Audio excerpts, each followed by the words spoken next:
Saudações cristãs a todos que visitam este canal. Meu nome é Marcos Lopes e você está no canal Resistência Apologética.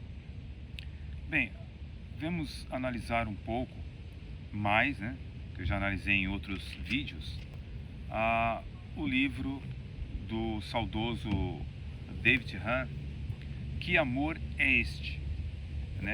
O título do livro traz esse título: Que Amor é Este?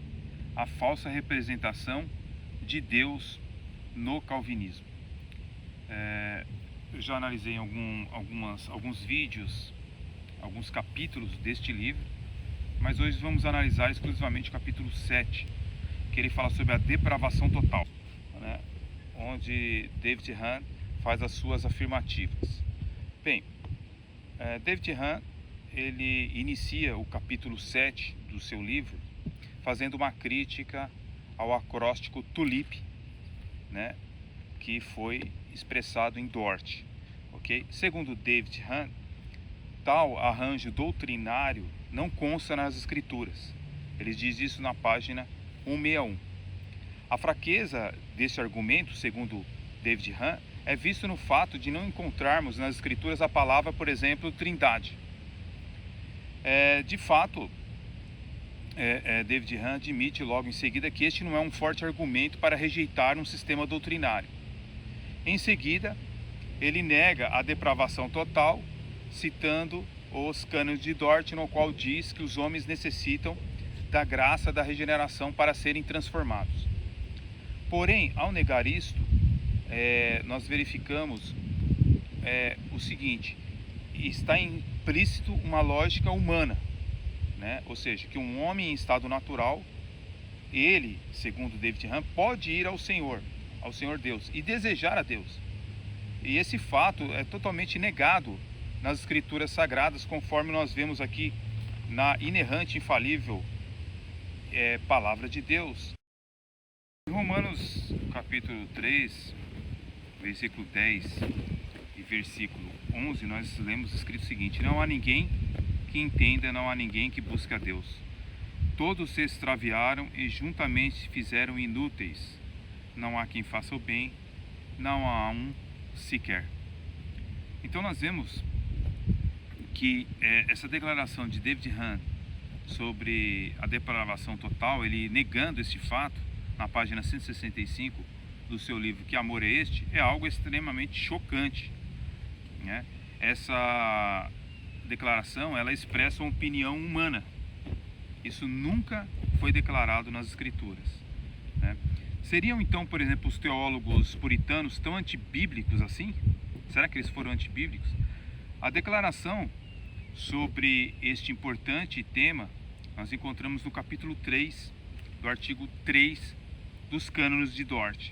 Diz assim: Portanto, todos os homens são concebidos em pecado e nascem como filhos da ira, incapazes de qualquer bem salvador, inclinados para o mal, mortos em pecados e escravos do pecado.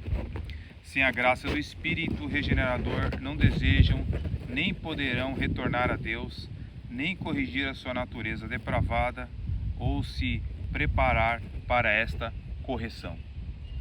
Os teólogos de Dort, eles tiveram o cuidado de basear cada palavra deste importante documento nas escrituras. Eles pegaram todo o documento de Dort, analisaram à luz das escrituras e verificaram o que poderia ser bíblico e o que poderia não ser bíblico.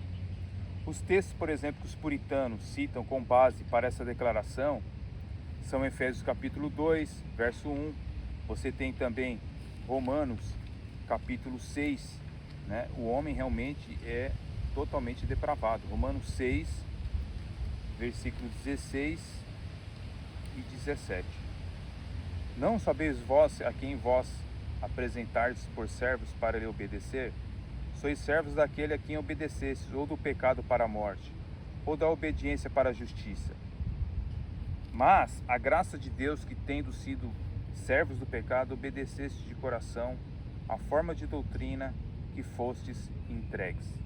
Outros versos também, como por exemplo Tito capítulo 3, versículo 6, versículo 3 ao 6, diz: porque também nós éramos noutro tempo insensatos, desobedientes, extraviados, servindo a várias concupiscências e deleites, vivendo em malícia e inveja, odiosos, odiando-nos uns aos outros.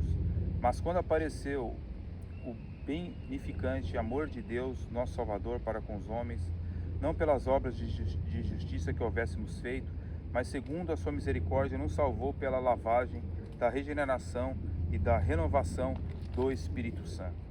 Então, quando David Hunt não se dá o trabalho de tentar explicar esses versículos, que foram a base nas quais os teólogos de Dort construíram esse artigo, fica visível aos olhos de um leitor cuidadoso a falta de honestidade de Hunt a tratar do assunto da depravação total. Porém, ele não leva a sua lógica ao extremo, pois ao negar tal afirmação, teria que admitir que os homens não são inclinados para o mal, não estão mortos em pecados, nem ao menos são escravos do pecado.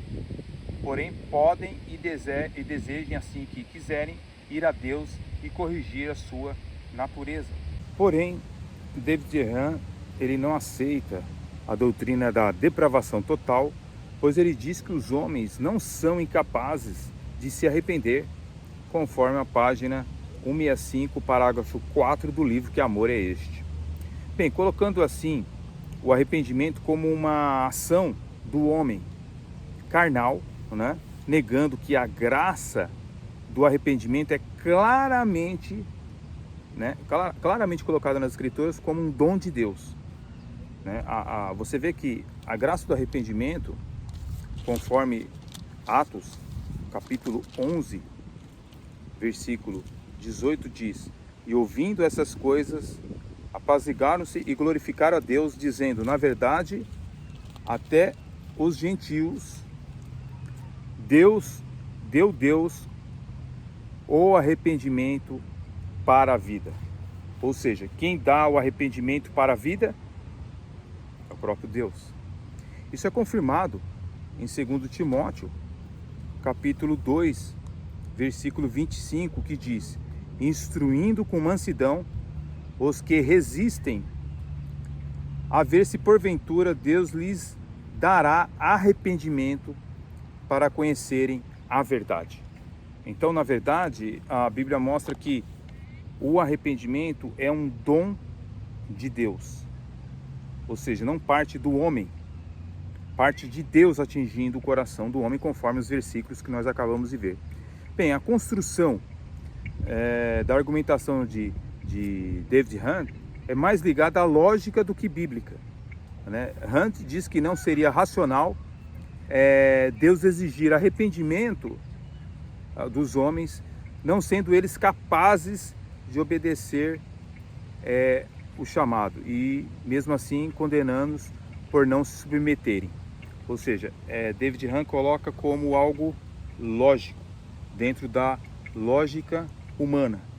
Então, se você for olhar pela lógica humana, é isso que você vê. Mas se você for ver pelas Escrituras, você vê que o arrependimento de fato parte de Deus, assim como a salvação parte de Deus. Então, na verdade, um homem, ele já está condenado, conforme diz as Escrituras, no Salmo 51, verso 5. Eis que iniquidade fui formado, e em pecado me concebeu a minha mãe.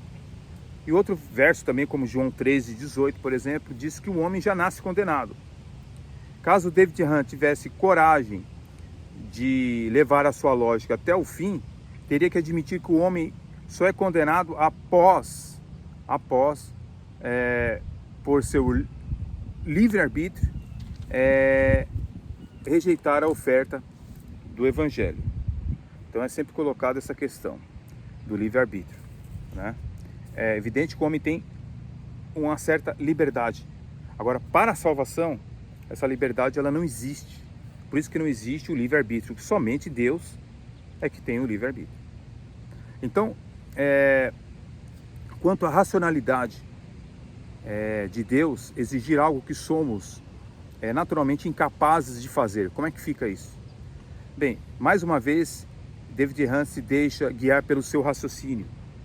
As Escrituras nos dizem que para obedecermos toda a lei e sermos perfeitos, mas sabemos que somos moralmente incapazes de alcançar a perfeição.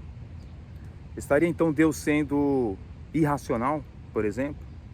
Obviamente que não. Devemos então entender o que está explícito nas Escrituras e a incapacidade espiritual do homem caído, conforme João capítulo 6, versículo 44, que nós poderíamos ler aqui, né? Como 6:44. Ninguém pode vir a mim se o Pai que me enviou não o trouxer, e eu o ressuscitarei no último dia.